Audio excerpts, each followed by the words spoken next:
When setting up Tikit, you have the option to install Tikit in a new Microsoft team or an existing Microsoft team already created in your environment.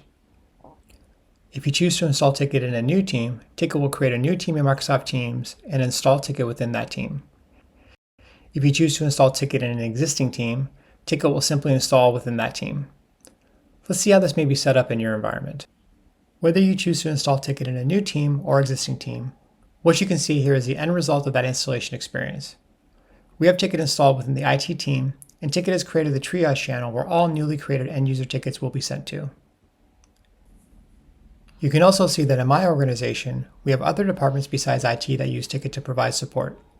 Typically, an organization will start using Tikit within the IT department, but with multi-department support, Tikit lets you expand end-user support to other departments such as facilities, telecom, HR, or legal.